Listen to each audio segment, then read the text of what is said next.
बिस्मिल्लाहिर्रहमानिर्रहीम, अस्सलाम वालेकुम। कैपिटल टॉक में खुश आमदेद। इस वक्त पाकिस्तान में कोरोना वायरस समेत बहुत से अहम इश्यूज़ पर बहस व मुबाहिसा हो रहा है। एक और इशू जो है वो उस पर भी ड्राइंग रूमों में सरगोशियों में बातचीत हो रही है, और वो है कि अचानक इजराइल और पाकिस्तान के ताल्लुकात की बात जो है ये दोबारा शुरू हो गई है। इस पर भी हम बात करेंगे, लेकिन सबसे पहले जो अहम तरीन इशू है वो ये है कि कोरोना वायरस तेज़ी के साथ दोबारा फैल रहा है, अस्पतालों में जगह कम पड़ गई है, और ऐसा लग रहा है कि हुकूमत और अपोजिशन जो हैं वो मिलकर इस वबा के मुकाबले के लिए कोई मुश्तरका हिकमत अमली बनाने में अभी तक कामयाब नहीं हुए। कल 25 नवंबर को एक इजलास भी है पार्लिमानी लीडर्स का, वो इजलास बड़ा अहम है। इस हवाले से आज असद उमर साहब ने एक अहम बात की है, ज़रा सुने उन्होंने क्या कहा है। जिस रफ्तार से पिछले 3 हफ्ते के अंदर हमने ये इजाफा होते हुए देखा है, अगर इसी रफ्तार से ये इजाफा होता रहा, और कोई वजह नहीं है कि ये इसी रफ्तार से ना होता रहे, अगर हमने रवैये नहीं बदले और हिफाजती तदाबीर पर अमल नहीं किया, तो आज से सिर्फ 2 हफ्ते के बाद हम उसी सूरत हाल के अंदर होंगे जहां जून में जो पहली पीक थी इस वबा की पाकिस्तान के अंदर, वो सूरत हाल थी। खुदा न खास्ता हम वहां जा रहे हैं। मेरी तो अपनी ज़ाती तौर पर भी अपील होगी तमाम लीडरशिप से, और कल की मीटिंग जो है पार्लियामान में जो बुलाई गई है, उम्मीद है उसके अंदर कोई अच्छे फैसले किए जाएंगे। तो कल की मीटिंग में क्या फैसले होंगे ये तो कल ही पता चलेगा, लेकिन रवैया तब्दील करने की बात की असद उमर साहब ने।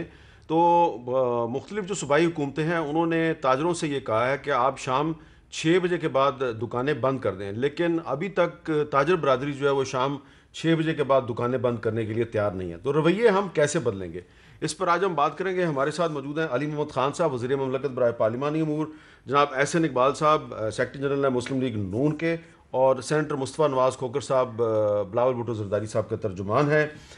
सबसे पहले अली मोहम्मद खान साहब, आप पार्लिमानी अमूर के वज़ीर ममलकत भी हैं। कल की जो मीटिंग है पार्लिमानी लीडर्स की, आपको उससे क्या तवक्को है?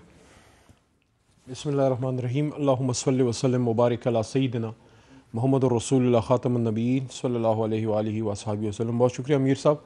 मास्क पहनने का बेसिक मकसद यही था कि लोगों को हम रिक्वेस्ट करें कि ख़ासकर जो हमारी यूथ है वो ज़्यादा एहतमाम करें, ताकि हमारे बुज़ुर्ग भी ख्याल रखें कि हम मास्क यूज़ करें। ये जो पार्लिमानी कमेटी है कोरोना की, ये उन दिनों बनी जब अभी पाकिस्तान का पार्लियामान बंद हुआ पड़ा था, और वो एक अच्छा इनिशिएटिव था हुकूमत का भी और स्पीकर साहब का भी, और मैं उनको सराहता भी हूँ कि जब मैंने उनको तजवीज़ दी कि पार्लियामेंट बंद है और हमें पार्लियामेंट को भी एक पॉजिटिव रोल अदा करना चाहिए, तो उन्होंने उसी दिन वज़ीर आज़म साहब से रब्ता किया, स्पीकर साहब ने भी, मैंने भी किया, और उसके बाद ये पार्लियामेंट्री कमेटी बनी। ये एक बहुत ज़बरदस्त स्टेप था, और इस वक्त भी ये बड़ा अच्छा फ़ैसला किया है स्पीकर साहब ने कि इसकी हम मीटिंग करें। मैं समझता हूँ कि यहाँ पे जिस तरह से NCOC को चलाया है असद उमर साहब ने, कामयाबी से चलाया, उसको नॉन पॉलिटिकल रखा, तो ये जो पार्लियामेंट्री कमेटी है यहाँ पे फैक्ट्स एंड फिगर्स आएंगे। मैं एक्सपेक्ट करता हूँ कि यहाँ अपोजिशन उसी तरीके से इसको वो यहाँ पे अपना रवैया रखेंगे जिस तरह उनका पहले था। पहले जो पार्लियामेंट्री कमेटी थी वो बड़ा हमने नॉन पॉलिटिकल या ए पॉलिटिकल तरीके से सिर्फ इस इशू को सामने रखते हुए हमने फ़ैसले किए थे या उस पर गुफ्तगू होती थी। मेरी तवक्को है कि वाक़यात की, मामलात की, हालात की संगीनी को अपोजिशन के हमारे दोस्त जो हैं वो उसको भांपेंगे और कोई सियासी जज्बातियत का मुजाहरा नहीं करेंगे, चाहे हमारी तरफ से कोई गलती भी हुई हो। मतलब हो सकता है हमने भी कोई जल्द से ज़्यादा कर दी हो, लेकिन जब से NCOC की डायरेक्शन आई उसके बाद ना खान साहब ने ना हम लोगों ने कोई बड़ा जलसा, को बहुत बड़ी गैदरिंग कोई नहीं की। मेरे ख्याल में पाकिस्तानियों की ज़िंदगी हमारी सियासत से तो आप चाह रहे हैं कि अपोजिशन फ़िलहाल जलसे मुलतवी कर दे? मुझे उम्मीद है, क्योंकि जिस तरह से ये राइज़ हो रहा है, तो जितना कोई पाकिस्तानी हमें अजीज़ है उतना उन्हें भी होगा, क्योंकि वो भी उन्हीं से वोट लेके आते हैं। जी एहसन इकबाल साहब, आपने बात सुन ली। हुकूमत जो है वो ये तवक्को कर रही है कि कल जो पार्लिमानी लीडर्स का इजलास है उसमें अपोजिशन जो है वो आपको ये यकीन दिला दे कि फॉर अ टाइम बीइंग, कुछ अरसे के लिए अपोजिशन अपने जलसे मुलतवी कर रही है। देखिए हामिद साहब, मुझे बहुत ही अफसोस से कहना पड़ता है कि हम एक ऐसे मुकाम पर पहुंच गए हैं कि जहां पर अब ये PTI की हुकूमत इस मुल्क को वन व्हीलिंग के ऊपर ही चलाएगी, और जल्द ही इनका वन व्हीलिंग का चलान भी कटेगा, क्योंकि जमहूरियत जो है वो 2 पहियों से चलती है, एक हुकूमत और एक अपोजिशन। इन्होंने तकरीबन 2.25 साल अपोजिशन को डिनाई किया है, उसका मुकाम तस्लीम नहीं किया, ना पार्लियामेंट के अंदर कोई जगह छोड़ी, ना पार्लियामेंट के बाहर जगह छोड़ी। इस वक्त भी जब मैं आपसे गुफ्तगू कर रहा हूँ, ये हुकूमत ओवरनाइट काम कर रही है। पहले नैब था, अब एफआईए और एंटी करप्शन एस्टैब्लिशमेंट से कि दूसरे और तीसरे दर्जे पर भी ऑपोजिशन के जो लोग हैं उनके खिलाफ झूठे पर्चे कराए जाएं। इसी तरह ये हुकूमत मुसलसल डिनाइल में रही। कश्मीर के ऊपर मोदी ने कब्जा किया, भारत ने हमारी एयर स्पेस वायलेट की। वजीर आजम साहब की शान मैली होती थी कि वो अपोजिशन के साथ बैठना या तस्वीर खिंचाना अपनी तौहीन समझते थे। अब नतीजा क्या निकला? नतीजा ये निकला कि स्पीकर को भी इन्होंने इतना कंट्रोवर्शियल कर दिया कि स्पीकर ने गिलगित बल्तिस्तान पे मीटिंग बुलाई, इंतखाबात पे अपोजिशन ने बॉयकॉट किया। और स्पीकर जो कि इतना बेख्तियार है कि वो अपनी मर्जी से कोई फैसला नहीं कर सकता, पार्लियामेंट नहीं चला सकता, प्राइम मिनिस्टर उसको जलसों में खड़े होकर डिक्टेशन देता है, तो स्पीकर की तमाम मीटिंग्स को अपोजिशन ने बॉयकॉट किया। कौमी सलामती की कमेटी बुलाई गई, अपोजिशन ने कहा हम नहीं जाएंगे, उन्होंने मुलतवी कर दी। और कल भी जो स्पीकर ने मीटिंग बुलाई है, मेरी इतलात के मुताबिक अपोजिशन उसमें शरीक नहीं हो रही, इसलिए कि हुकूमत को जब दिल चाहता है तस्वीर खिंचाने के लिए अपोजिशन के साथ बैठ जाते हैं, लेकिन जो अपोजिशन का मीनिंगफुल किरदार है वो उसको देने के लिए तैयार नहीं है। जब भी हम कोई बात करते हैं कहते हैं जी ये एनआरओ मांग रहे हैं, ये अपने केसेस की बात कर रहे हैं। तो लिहाजा अब पीडीएम ने ये फैसला किया है कि वो हुकूमत के साथ किसी भी फोरम पर किसी जगह कोई बातचीत करने के लिए आमादा नहीं है, क्योंकि 2.25 साल में हमारा तजुर्बा बहुत तल्ख रहा है। अब जो भी बात होगी अवाम के सतह पे होगी। अब ये जो इनका बयानिया है कि ये जलसे कर रहे हैं, देखिए एक हुकूमत जो खुद अपने लिए जलसे जायज समझती है, अभी ये 3 दिन पहले इनके वजीर गिलगित बल्तिस्तान में जलसे कर रहे थे, जुल्फी बुखारी साहब। तो ऑपोजिशन के जलसों से आप कहते हैं सारा कोरोना उनसे टूटेगा। हामिद साहब, एक बात सिर्फ मैं ये कहना चाहता हूं कि इस वक्त जो मुल्क की फंक्शनैलिटी है, जो बाजारों के अंदर हो रहा है, जो सब्जी मंडी में हो रहा है, जो फ्रूट मंडी में हो रहा है, जो बैंकों के अंदर हो रहा है, जो दफातर के अंदर हो रहा है, जो शहरों में हो रहा है, उसके मुकाबले में ऑपोजिशन का जलसा जो ओपन स्पेस में 2-2.5 घंटे के लिए होता है, उसकी कंट्रीब्यूशन बड़ी माइन्यूट है। वो मसला नहीं है कोरोना फैलाने का। ठीक है, कोरोना फैलाने के जो जराए हैं वो दूसरे हैं, लेकिन इनका सियासी बयानिया है कि सारे कोरोना का जोर जो है अपोजिशन के जलसों पर फेंक दो। अच्छा, अब इसमें मुस्तफा नवाज खोखर साहब, तालीमी इदारे भी बंद कर दिए गए हैं, मार्केटों से कहा जा रहा है कि आप 6 बजे के बाद अपनी दुकानें बंद कर दें, तो ताजर बरादरी भी नहीं मान रही और अपोजिशन भी नहीं मान रही। तो आप के ख्याल में ये मुनासिब है कि कल पार्लिमानी लीडर्स का जो इजलास है उसमें अपोजिशन जाएगी नहीं? तो अगर जाएगी नहीं तो बात ही नहीं होगी। शुक्रिया हामिद भाई। एहसन इकबाल साहब ने काफ़ी तफसील से सारी सूरत हाल बताई है आपको, और उन्होंने ये दुरुस्त कहा है कि कल की जो अपोजिशन की जो स्पीकर ने अपोजिशन मीटिंग बुला रखी है, उस मीटिंग का अपोजिशन ने बॉयकॉट करने का फैसला किया है। पाकिस्तान पीपल्स पार्टी भी उसमें शरीक नहीं होगी। ये एक मुतफ़िका फैसला है जो लिया गया है, और शायद अभी थोड़ी देर में उसकी अनाउंसमेंट भी कर दी जाए बाज़ाब्ता तौर पर। लेकिन सवाल ये पैदा होता है मीर साहब के हालात यहाँ तक पहुंचे क्यों? अच्छा। अपोजिशन इतना एक्सट्रीम स्टेप्स क्यों ले रही है? इसलिए कि हुकूमत ने पिछले 2-2.5 सालों में पॉलिटिकल एनवायरनमेंट को इतना पोलराइज कर दिया है, और बतदरीज ऐसे मौके आते रहे इन पिछले 2 सालों में कि जिनमें सियासी मफादात और पॉलिटिकल से अपनी वाबस्तगियों से ऊपर होकर हम एक जगह पर हुकूमत के साथ बैठने के लिए तैयार थे। पाक भारत कशीदगी हुई, उसमें हम बैठे, उस मीटिंग में शरीक हुए, लेकिन वजीर आजम ने उसमें आने से इनकार कर दिया। हत्ता कि फिर वजीर आजम की गैर मौजूदगी में चीफ ऑफ आर्मी स्टाफ को ब्रीफिंग देनी पड़ी तमाम पार्लिमानी रहनुमाओं को, अपोजिशन लीडरों को उस सूरत हाल में। फिर उसके बाद इस्लामाबाद पर आपको याद होगा कि एक सियासी जमात यहाँ पर पहुंच गई, फतवे लग गए, चीफ जस्टिस के ऊपर फतवे लग गए, चीफ आर्मी स्टाफ के ऊपर फतवे लग गए। बिलावल भुट्टो साहब थे जिन्होंने कहा कि कदम बढ़ाओ इमरान खान, हम तुम्हारे साथ हैं। तो हमने तो एक पॉजिटिव रोल प्ले करने की हमेशा पिछले 2 सालों में कोशिश की, लेकिन इतनी पोलराइज्ड एनवायरनमेंट में, और स्पीकर, अब मैं तो नहीं समझता, ऑपोजिशन भी नहीं समझती कि स्पीकर अपनी गैर जानिबदारानी इस तरीके से कायम रख सके कि हम हुकूमत को छोड़ के स्पीकर के ऊपर एतबार करके, उनके ऊपर एक कॉन्फिडेंस का इजहार करके हम किसी इजलास में उनके बुलाए हुए चले जाएं। तो अब तो ये सूरत हाल एक्सट्रीम्स पे चली गई है, और इन एक्सट्रीम्स में एक ठीक है, मॉरल एथिकल रिस्पॉन्सिबिलिटी जरूर है, उससे हम किसी भी सूरत इनकार नहीं कर सकते, लेकिन फिर उसमें हमारे सामने दुनिया में ऐसी मिसालें मौजूद हैं, जिस तरह अमेरिका में आपने देखा वहाँ पे हाईएस्ट जो इन्फेक्शन रेट है और फिर डेथ रेट भी हाईएस्ट है अमेरिका में। लेकिन जब वहाँ पर जॉर्ज फ्लॉयड वाला वाकया हुआ तो पूरे स्याह फाम और पूरा अमेरिका बाहर सड़कों पे था, उन्होंने किसी चीज की परवाह नहीं की। तो इस वक्त जो मुल्क में सूरत हाल है उसमें अवाम भी जिस कर्ब से गुजर रहे, महंगाई हो, सुई गैस और बिजली की कीमतें दोबारा महंगी करने की तैयारी हो रही है, IMF ने एक पर्ची दे दी है, एक कंडीशन रख दी है, अब फिर दोबारा एक नए सिरे से महंगाई का तूफान आएगा। आम आदमी के पास किचन चलाने के लिए, अपना खर्चा पूरा करने के लिए पैसे नहीं है, बेरोजगारी मुल्क में बढ़ रही है, तो अवाम जिन हालात से गुजर रहे हैं, अगर तो हुकूमत मुल्क में खुशहाली की लहर लेके आती तो हमारे जलसे नाकाम हो जाते, लोगों ने आना ही नहीं था, हम शायद खाली कुर्सियों से खिताब कर रहे होते। लेकिन अवाम भी इस वक्त अपनी जो भड़ास है वो निकालने के लिए अपोजिशन की आवाज में ला रहे हैं, तो हम तो इस सूरत हाल में पीछे हटने का किसी भी सूरत को इरादा नहीं रखते। अली मोहम्मद खान साहब, मुस्लिम लीग नून और पीपल्स पार्टी दोनों ने वाज़े तौर पे कह दिया कि हम तो कल के इजलास में आ ही नहीं रहे, तो बाकी अपोजिशन पार्टीज भी नहीं आएंगी। तो क्या ये बहुत मायूस कुन सूरत हाल नहीं है कि हुकूमत और अपोजिशन का सियासी इख्तलाफ इस हद तक पहुँच गया कि वो एक इंतकाम बन गया और लोग अपनी जानों पर खेलने के लिए तैयार हैं? मुझे ये भी एहसन इकबाल भाई और ये मुस्तफ़ा नवाज़ भाई की गुफ्तगू सुनते हुए बहुत पुराना एक डायलॉग याद आ गया, बहुत से लोगों ने देखा भी होगा। अमिताभ बच्चन और दिलीप कुमार ज़िंदगी में एक बार एक मूवी में आए थे शक्ति में, और उसमें दिलीप कुमार एक बहुत ऑनरेबल इंस्पेक्टर होता है और अमिताभ जो होता है वो आउटलॉ किस्म का आदमी होता है, कानून की पाबंदी नहीं का, उनका बेटा होता है। तो एक जगह बाप उसको बुला लेता है, तो वो मुझे उसके अल्फाज याद हैं। दिलीप कुमार जो हैं, दिलीप जी उनको कहते हैं अमिताभ को कि मैं अपनी कोई मुश्किल आसान करने के लिए तुम्हें यहाँ नहीं बुलाया था, तुम्हारी माँ बहुत बीमार है, तो उसका जाके पूछ लो।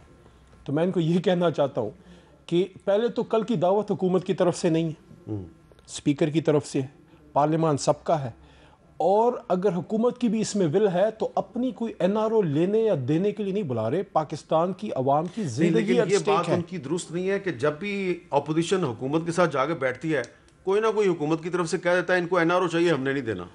देखिए इसमें क्या NRO है, इसमें तो आवाम को NRO चाहिए, उनकी ज़िंदगी बचानी है, उनकी ज़िंदगी जो है इस वक्त एक दाव पे लगी हुई है।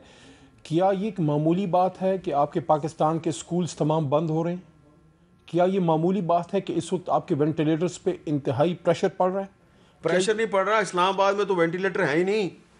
क्या ये एक मामूली बात है कि इस वक्त आपकी जो अप्रॉक्सीमेट आपकी कन्वर्जन रेट था एक वायरस का बीमारी की तरफ, वो बढ़ता जा रहा है?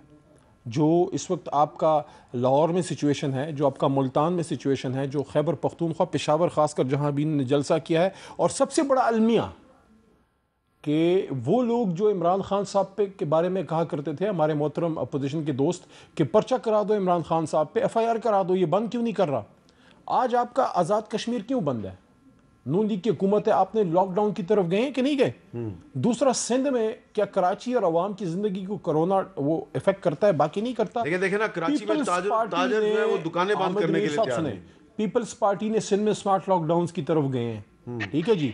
वही पीपल्स पार्टी और वही नून लीग जो अपने जहां उनकी हुकूमत है वहां लॉकडाउन, खैबर पख्तूनख्वा में नो लॉकडाउन। एक आप काम कर सकते हैं कि पेशावर में और कोयटा में और लाहौर में ताजर बरादरी शाम 6 बजे के बाद दुकानें बंद करने के लिए तैयार नहीं। आप पहले ताजरों से दुकानें बंद करवाएं, फिर मैं आपके साथ मिलकर ऑपोजिशन से कहूंगा जलसे बंद करो। साहब देखें, दो बातें यहाँ पे हैं, डिफरेंस है। ताजरान वो उनके एक कम्युनिटी है, ये लीडरान है हमारी तरह, ये भी अपनी लीडर है इसलिए तो मानते नहीं सर, कहते हैं कि हमने आपको NRO नहीं देना। ओहो, बड़ी रिस्पॉन्सिबिलिटी होती है। एक आदमी की जान भी अगर मेरी हुकूमत की या अपोजिशन की इररिस्पॉन्सिबिलिटी की वजह से जाती है, आज कोई अरशद वहीद चौधरी साहब को वापस ला सकता है? नहीं, बिल्कुल नहीं। चले गए ना दुनिया से। मैं ये समझता हूँ कि रिस्पॉन्सिबिलिटी शो करें। इस वक्त इनकी बातों से मैं माफ़ी चाहता हूँ, मेरे एक छोटा भाई है, दूसरा बड़ा भाई है, दोनों से मैं माजरत के साथ कह रहा हूँ, आपकी बातों से मुझे अना की बू आ रही है। आपकी अना पाकिस्तानियों की ज़िंदगी से ज़्यादा ऊंची कैसे हो गई? कल किसी अपनी मुश्किल आसान करने के लिए असद कैसर साहब ने नहीं बुलाया, ना कभी वो अपनी जो है अपनी मुश्किल आसान करने के लिए बुलाएंगे। इमरान खान साहब देखें, ना NRO देते हैं ना NRO लेते हैं। आपसे कोई अगर आपको बुलाने का मकसद ये है कि जलसे ना करें, आपसे हमें बड़ा डर लग गया तो 50 जलसे तो करनी है, कौन सी हुकूमत अच्छा, एक आपका पॉइंट बहुत मैं समझता हूँ ये खुदारा पाकिस्तानी अवाम पे रहम करें और अपने उन वोटर्स पे रहम करें, वोट को इज्जत दें और वोटर की जिंदगी को भी इज्जत दें। एहसन इकबाल साहब, आज़ाद कश्मीर में मुस्लिम लीग नून की हुकूमत है, आज़ाद कश्मीर में मुस्लिम लीग नून की हुकूमत ने लॉकडाउन कर दिया है, लेकिन पाकिस्तान में आप कहते हैं कि नहीं, हमने जलसे करने ही करने। देखिए, मैं ये अभी अली मोहम्मद साहब ने एक बड़ा लंबा डायलॉग सुनाया अमिताभ बच्चन और उसका दिलीप कुमार का। 2018 में हमारे सामने भी एक अलमिया था कि एक ऐसा इलेक्शन जिसको डाका डाला गया, धांधली की गई और हमें भी कहा गया कि इस्तीफा दें और एक धरना दें और तहरीक चलाएं। तो वो एक काजी के सामने एक बच्चे का मुकदमा हुआ जिसकी 2 माएँ दावेदार थी, एक असली माँ थी, एक नकली माँ थी। दोनों ने बड़े पुरजोर दलाइल दिए, काजी कंफ्यूज हो गया। उसने कहा मुझे ये समझ नहीं आता कि ये बच्चा किस माँ का, इस तरह करो इस बच्चे को आधा आधा करके दोनों के दरमियान तकसीम कर दो। तो जो असल माँ थी उसने कहा नहीं, मैं दस्तबरदार होती हूँ, बच्चे का नुकसान नहीं होना चाहिए, इसको नकली माँ के हवाले कर दो, मेरा बच्चा महफूज रहे। 2018 में हम भी पाकिस्तान की माँ जमात हैं, हमने अपने बच्चे से दस्तबरदारी की कि चलो वो ये जमात नकली वो माँ के कायद के हवाले साथ कर फौत दो। हो गई। लेकिन 2.25 सालों में जो इस नकली माँ ने इस बच्चे का हशर कर दिया है, ये कहते हैं कि एनआरओ लोगों को चाहिए। भाई एनआरओ पाकिस्तान को चाहिए। आपने 2 सालों में 7%, 6.5% इकोनॉमी करा दी है।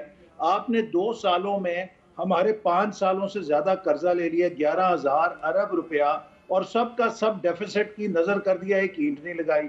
आपने 2 सालों में 2 करोड़ लोगों को गुर्बत से नीचे भेज दिया। देखिए, कोविड-19 भी बड़ी खतरनाक है, लेकिन वो कोविड-18 जो जाली इलेक्शन से कौम के जिस्म में दाखिल हुई थी, उसने तो मुल्क मार दिया है। तो हमने मुल्क भी बचाना है, अपनी जाती जाने हम, जैसे अभी मुस्तफा नवाज ने कहा कि अमेरिका में ब्लैक लाइव्स मैटर, वो लोग एक कॉज के लिए अपनी जानों को खतरे में डाल के निकले, क्योंकि कलेक्टिव गुड जो है is bigger than individual good. अच्छा, अब मुस्तफा साहब, इस मुल्क को बचाने का सवाल है। मुझे बताएं कि मैं उस कश्मीरी नौजवान को क्या शक्ल दिखाऊं जो अपने सीने पे पाकिस्तान का परचम बांध के गोली खाता था। मैं उसको बताऊं कि आज हमारे साथ कोई कश्मीर के लिए आवाज उठाने वाला नहीं खड़ा, क्योंकि एक नालायक हुकूमत है, क्योंकि कोई खारजा पॉलिसी नहीं है हमारी। हमारा वजीर खारजा बजाय बाहर जाने के मुल्तान में अच्छा, खारजा पॉलिसी में भी बात करते हैं, कर देता है। खारजा पॉलिसी में अभी बात करते हैं, लेकिन मुस्तफा साहब ये जरा बताएं कि गिलगित बल्तिस्तान में अब इलेक्शन हो गया, ठीक है, आपको उसके रिजल्ट्स पे एतराज़ है, लेकिन वहाँ पर कभी इस तरह गाड़ियाँ नहीं जलाई गई, दुकानें नहीं जलाई गई, इस तरह कभी वहाँ पे तोड़ फोड़ नहीं हुई। ये जो दो वहाँ पे हो रहा है, आपके ख्याल में ये मुनासिब है मौजूदा सूरत हाल में? देखिए, मुनासिब तो हामिद भाई किसी भी सूरत नहीं है। कोई नहीं चाहता कि हमारे मुल्क के अंदर ऐसी या मुल्क के किसी भी हिस्से में ऐसी कोई सूरत हाल पैदा हो कि जिसके नतीजे में कशीदगी हो और मामलात खराबी की तरफ जाए। और गिलगित बल्तिस्तान की जो इस वक्त सूरत हाल है, जो उसकी इम्पोर्टेंस है जियो पोलिटिकल सिचुएशन को सामने रखते हुए, तो हम सब एक बड़ा रिस्पॉन्सिबल रोल उसमें प्ले करना चाहते हैं। लेकिन जिस तरीके से इन इलेक्शंस के ऊपर डाका डाला गया, वहां पर अब आईपॉर की हमारा तो कोई ताल्लुक नहीं है आईपॉर से, ना ऑपोजिशन का। आपके टीवी ने उनकी एक इंडिपेंडेंट ऑर्गेनाइजेशन है, एक रिपोर्ट दिखाई, और ये बात एक हकीकत है कि पाकिस्तान पीपल्स पार्टी ने 25% वहां पर गिलगित बल्तिस्तान में वोट हासिल किए, 24% हासिल किए पीटीआई ने। वोटों के तनासुब में हम आ गए और सीटों के तनासुब में पीटीआई आ गए। तो और हम ये बात भी तस्लीम करते हैं, एक तारीखी ट्रूथ है कि वहां पर हमेशा जिस हुकूमत की वफाक में हुकूमत हो, तो वहां पर उनको इलेक्शंस में आसानी होती है। लेकिन इन इलेक्शंस में डिफरेंट चीज ये थी कि बिलावल भुट्टो साहब ने इस स्टेटस को चैलेंज किया कि क्यों, कि जो हुकूमत वफाक में होगी वही यहाँ पर इलेक्शन क्यों जीते। और आपने देखा, लेकिन तो जलाओ घिराओ जो है वो क्यों हो रहा है? वो इसलिए हुआ मीर साहब के जो एक पर्टिकुलर कॉन्स्टिट्यूंसी थी GBLA 2, उस कॉन्स्टिट्यूंसी के ऊपर बहुत क्लोज कॉन्टेस्ट था, और उस क्लोज कॉन्टेस्ट पे चीफ इलेक्शन कमिश्नर की मौजूदगी में ये मुआहदा हुआ कि उस वक्त तक उस कॉन्स्टिट्यूंसी का रिजल्ट नहीं अनाउंस किया जाएगा कि जिस वक्त तक इस पूरे हल्के के फोरेंसिक वोट्स का फोरेंसिक ऑडिट नहीं हो जाता। ठीक है, और वो मुआहदा गायब हो गया। न सिर्फ वो मुआहदा गायब हो गया बल्कि नोटिफाई कर दिया। तो वहां पर जो लोग मौजूद थे पाकिस्तान पीपल्स पार्टी के और दीगर जमातों के, तो उन्होंने उसके ऊपर एहतजाज किया, तो से बाहर निकले तो उनके ऊपर शेलिंग और लाठीचार्ज और हवाई फायरिंग शुरू हो गई। तो फिर जो वहां पर हजूम था, जब इस सूरत हाल में जब शेलिंग भी हो रही हो, लाठीचार्ज भी हो रहा हो, तो हजूम मुश्तइल जरूर हुआ। लेकिन जो कमिटमेंट्स की गई थी, जिस तरीके से पूरे इलेक्शन के ऊपर एक वहां पर फिजा कायम की गई, वुज़रा ने जो ऐलानात किए कि तुम इतने हमें 1000 वोटों से जिताओ, हम तुम्हें इतने 1000 करोड़ देंगे, सरकारी वसाइल जिस तरीके से इस्तेमाल हुए, तो वो एक इलेक्शन कॉन्ट्रोवर्शियल इलेक्शन है। चले अब उसमें ये तो नहीं हो सकता कि आप लोगों से उनका हक भी छीने, पीपल्स पार्टी ज्यादा वोट ले और उससे सीटें भी कम दें, और फिर उसके बाद तवक्को रखें कि हालात मामूल पर चले अब रहेंगे, तो थोड़ी सी ये तो अब आहिस्ता आहिस्ता पता चलेगा किसने किस कमिटमेंट की थी और किसने कमिटमेंट पूरी नहीं की और किसने कमिटमेंट पूरी की। एक वक्फा लेते हैं और वक्फे के बाद कुछ फॉरेन पॉलिसी इश्यूज का जिक्र हुआ है तो उस पर भी बात करेंगे, और ख़ास तौर पे अचानक इसराइल और सऊदी अरब के ताल्लुकात और इसराइल और पाकिस्तान के ताल्लुकात पर बातचीत शुरू हो गई है। इसके पीछे क्या क्या कहानी है, बात करते हैं वक्फे के बाद।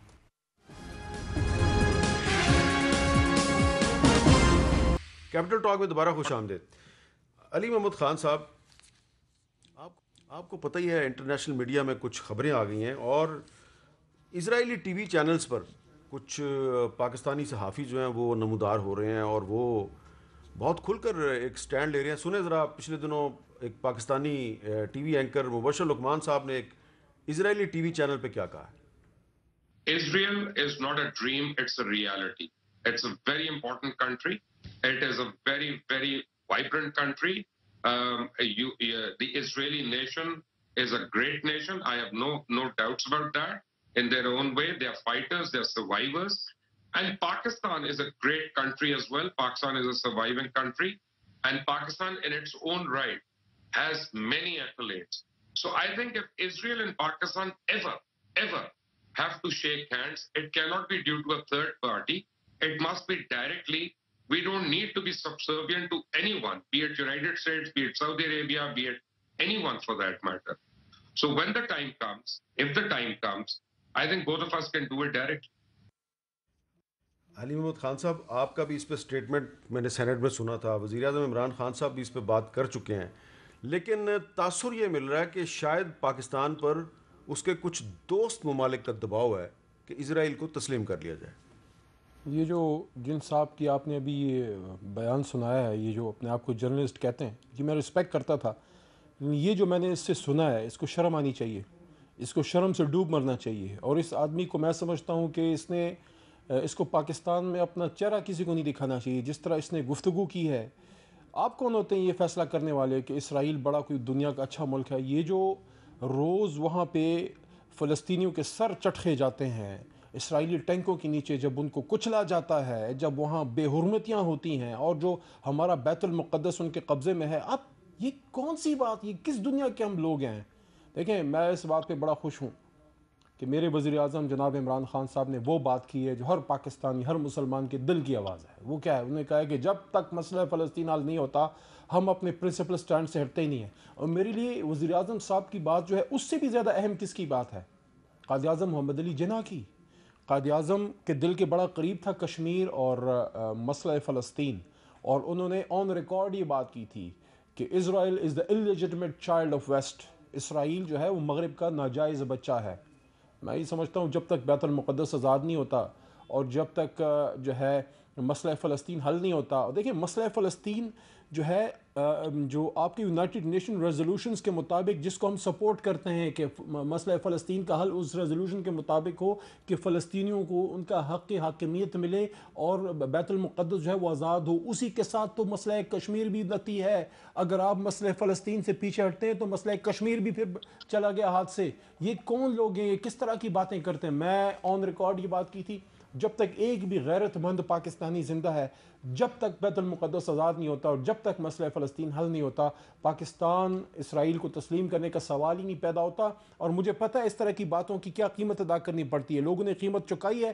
क्या हो जाएगी कि अली मोहम्मद नहीं रहेगा, 100 और पैदा हो जाएंगे। लेकिन मैं ये कहना चाहता हूँ कि 1969 था शायद, जब पेरिस के सोरबोन यूनिवर्सिटी में डेविड बिन गोरियन जो उनका वज़ीर आज़म था, उसने कहा था, इसराइल के वज़ीर आज़म ने, कि पाकिस्तान हमारा अज़ली दुश्मन है, इसको हमने अस्करी फ़िक्री लिहाज से अस्करी और फिक्री लिहाज से नहीं उठने देना, और इस काम में हमारा फितरी हलीफ हिंदुस्तान है क्योंकि उसको तोड़ के पाकिस्तान बनाए, वो हमें अपना दुश्मन समझते हैं। या चंद टकों के लिए लोग जो है ये अपना लेकिन प्रिंसिपल स्टैंड से पीछे हटते हैं। ऐसा इकबाल साहब, पाकिस्तान में ऐसे लोग हैं जो ये कहते हैं कि ठीक है इजराइल को पाकिस्तान तस्लीम नहीं करता, लेकिन इजराइल को इंडिया का एक इत्तेहादी समझा जाता है, तो इंडिया का एक इत्तेहादी कम करने के लिए अगर पाकिस्तान इजराइल के साथ तल्लुकात बेहतर कर ले तो इसमें पाकिस्तान का नुकसान नहीं फ़ायदा है। ये उन लोगों का आर्गूमेंट है जो इजराइल के साथ ताल्लुकात के हामी हैं। इसका क्या जवाब देंगे आप?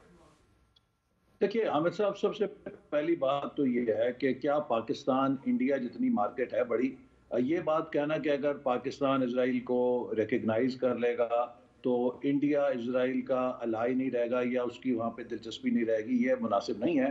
देखिए, पाकिस्तान ने हमेशा अपनी फॉरेन पॉलिसी इंडिपेंडेंट असूलों पर रखी थी, जो कायदे आज़म ने हमेशा हमारे लिए मुतय्यन किए थे। मैं उसकी आपको दो मिसालें देना चाहता हूँ। अब दुनिया की सतह पे अगर आप देखें तो पाकिस्तान के चीन से और अमेरिका से बैक वक्त बेहतरीन ताल्लुकात थे, जब माजी में चीन और अमेरिका एक दूसरे को तस्लीम भी नहीं करते थे।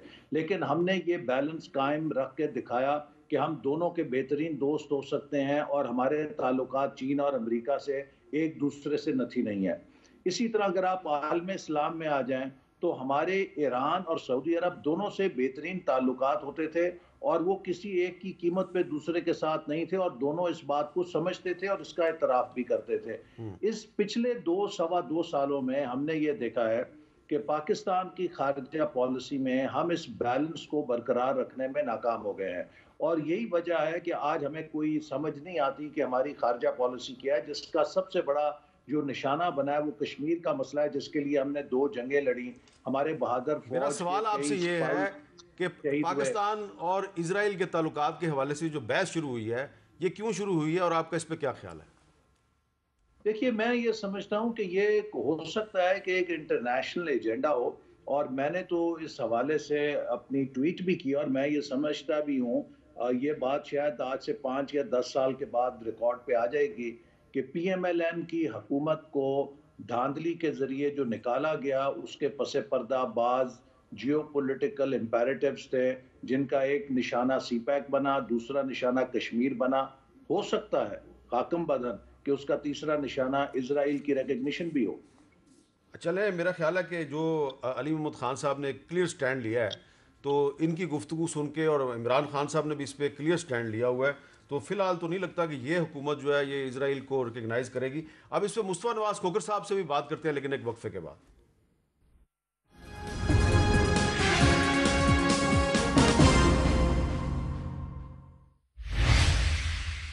कैपिटल टॉक में दोबारा खुश आमदेद। मुस्तफा नवाज खोखर साहब, आपकी पार्टी के जो बानी चेयरमैन थे जुल्फ़िकार अली भुट्टो, वो तो पैलेस्टीनियन के कॉज के बहुत बड़े सपोर्टर थे और उन्होंने तो जो अरब इसराइल जंग थी 73 की, उसमें पाकिस्तान एयरफोर्स भी भेजी थी और उनके बारे में ये कहा जाता है कि वो क्योंकि आलम इस्लाम को मुत्तहिद कर रहे थे तो इसलिए उनको बहुत ज़्यादा सज़ा मिली। तो आज के दौर में जब ये अचानक एक बहस शुरू होगी और इजराइल और सऊदी अरब के भी ताल्लुकात बन रहे हैं, UAE के भी ताल्लुकात बन रहे हैं, तो इस सूरत हाल में आपका क्या मौक़िफ़ है? क्या करना चाहिए पाकिस्तान को?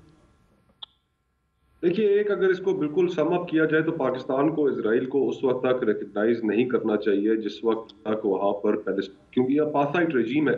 पैलेस्टीनियंस के साथ जो ज्यादतियां हो रही हैं पिछले 7 दिहाइयों से, और अक़वाम मुत्तहिदा की रेजोल्यूशन जिनका हमें बहुत भाषण दिया जाता है, लेकिन जब मुसलमानों का उनके मुतालिक वो हो, उनकी इम्प्लीमेंटेशन के मुतालिक हो, उनके राइट्स के मुतालिक हो, तो चाहे रोहिंगा हो, चाहे कश्मीरी हो, चाहे फ़लस्तीनी हो, तो वो इंटरनेशनल लॉ और बैनुल अक़वामी इदारे खामोश हो जाते हैं। तो पाकिस्तान को तो इजराइल को कतई रिकग्नाइज नहीं करना चाहिए। हमारे फ़लस्तीन और कश्मीर ये दो हमारे कलेक्टिवली मुस्लिम दुनिया के बहुत बड़े मसाइल हैं और जब तक इन मसाइल का हल नहीं होता हम किसी भी इस तरफ हमें नहीं जाना चाहिए। अच्छा, एक मैं सिर्फ ये कहता चलूं हामिद भाई कि इस वक्त जो पाकिस्तान के ऊपर प्रेशर है, हमें ये बात भी खुलकर करनी चाहिए कि पाकिस्तान के ऊपर प्रेशर भी उसके दोस्तों की जानिब से है या वो मुमालिक जो माजी में पाकिस्तान के दोस्त रहे हैं और शायद अब जिनसे ताल्लुकात कोई ठीक नहीं है। सऊदी अरब, आप भी समझ जानते हैं, मैं भी जानता हूं कि यूएई मुत्तहिदा अरब अमीरात नहीं रिकग्नाइज कर सकता था इसराइल को अगर सऊदी अरब की उसको पुष्टबनाई हासिल ना होती। मुख्तलिफ जो चंद इस्लामी ममालिक ने जो ये रिसेंट वेव चली है इसराइल को रिकग्निशन देने की, ये एक शिफ्ट है इंटरनेशनल पॉलिटिक्स में ईरान को आइसोलेट करने के लिए। और बात और अगर हम इस प्रेशर में आएंगे, और अभी तक बज़ाहिर तो ये लगता है कि इस प्रेशर में हम नहीं आए, इसी वजह से हमसे जो $3 बिलियन की जो फैसिलिटी थी उसमें से शायद $1 बिलियन मांग लिया गया वापस। ये बात आपने बिल्कुल सही की है। अच्छा, अब इस पे मुख्तसरन मैं चाह रहा हूँ, मेरे पास टाइम कम है। एहसन इकबाल साहब, आप एग्री कर रहे हैं जो अली मोहम्मद खान साहब ने कहा है और जो मुस्तफ़ा नवाज खोखर साहब ने कहा कि जब तक फ़लस्तीन का मसला हल नहीं होता तो पाकिस्तान जो है वो इजराइल को तस्लीम नहीं कर सकता? जी, मैं समझता हूँ कि इसमें कोई दो राय नहीं है। जब तक कश्मीर के लोगों को और फ़लस्तीन के लोगों को उनका बुनियादी हक नहीं मिलता, पाकिस्तान अपनी फॉरेन पॉलिसी के अंदर इन दोनों चीज़ों पे कॉम्प्रोमाइज़ नहीं कर सकता। और फ़लस्तीन के लोगों से हमारी कमिटमेंट आज की नहीं है, ये कायद आज़म अलैहिर्रहमा हमारे फाउंडिंग फादर के टाइम से फ़लस्तीन के लोगों से पाकिस्तान की कमिटमेंट है। अगर फ़लस्तीन के लोगों को उनका हक मिल जाए और वो किसी सेटलमेंट के ऊपर आमादा हो जाएं तो फिर हम भी उसके बारे में सोच सकते हैं, लेकिन उससे पहले कोई सवाल पैदा नहीं होता। बिल्कुल ठीक है। अली मोहम्मद खान साहब, चलें इस इशू पे तो गवर्नमेंट और अपोजिशन एक नजर आई ना आज। हम सब पाकिस्तानी हैं, हम सब मुसलमान हैं, और फ़लस्तीन ख़ासकर बैतुल मुक़द्दस के लिए हर पाकिस्तानी का, हर मुसलमान का सर हाजिर है। दूसरा ये, इसको सिर्फ इजराइल अरब तनाज़े की उसके ना देखा जाए, वो उनके अपने मामलात हैं, जो भी मुल्क करता है। हमारे कुछ दोस्त मुल्क, हमें उन पे कमेंट भी नहीं करना चाहिए जो आपस में उनके लेकिन हम इसको एज अ पाकिस्तान देखते हैं। बिल्कुल ठीक। बैतुल मुक़द्दस जितना किसी अरबी का बैतुल मुक़द्दस क़िबला अव्वल, इतना ही अली मोहम्मद और हामिद मीर साहब का भी, उतना हसन इकबाल साहब और मुस्तफ़ा नवाज भाई का भी है। जब तक बैतुल मुक़द्दस आज़ाद नहीं होता, जब तक मसला फ़लस्तीन हल नहीं होता, इसराइल को तस्लीम करने का मतलब यह है कि हम अपनी खुद ही बेच दें। बिल्कुल ठीक है। बहुत बहुत शुक्रिया अली मोहम्मद खान साहब, एहसन इकबाल साहब और मुस्तफ़ा नवाज खोखर साहब। और मैं चलते चलते आपको ये याद दिलाना चाहता हूँ कि हम जो यौम पाकिस्तान मनाते हैं 23 मार्च 1940, 23 मार्च 1940 को सिर्फ हमने एक अलहदा ममलकत के हक़ में करारदाद मंजूर नहीं की थी लाहौर में, फ़लस्तीनियों के साथ ये वादा किया था कि हम हमेशा आपका साथ देते रहेंगे। 23 मार्च 1940 की ये भी एक करारदाद ने फरमाया था। तो जिस तरह अल्लामा का एक शेर है ना, इस हवाले से बड़ा फिट बैठता है हम सब मुसलमानों के लिए, है कि पानी पानी कर गई मुझको कलंदर की ये बात, पानी पानी कर गई मुझको कलंदर की ये बात, तू झुका जब गैर के आगे न तन तेरा नमन। अच्छा, बहुत बहुत शुक्रिया। और मैं बात अपनी कंक्लूड कर रहा था, अली मोहम्मद खान साहब ने बीच में अल्लामा इकबाल का शेर सुना दिया है। हुकूमत और अपोजिशन इस मसले पे मुत्तहिद है कि जब तक फ़लस्तीन का मसला हल नहीं होता, बैतुल मक़दस आज़ाद नहीं होता, पाकिस्तान और इजराइल के ताल्लुकात कायम नहीं हो सकते। कोई भले जितने मर्जी इंटरव्यू देता रहे, किसी को भी देता रहे। इजाज़त दीजिए, अल्लाह हाफ़िज़।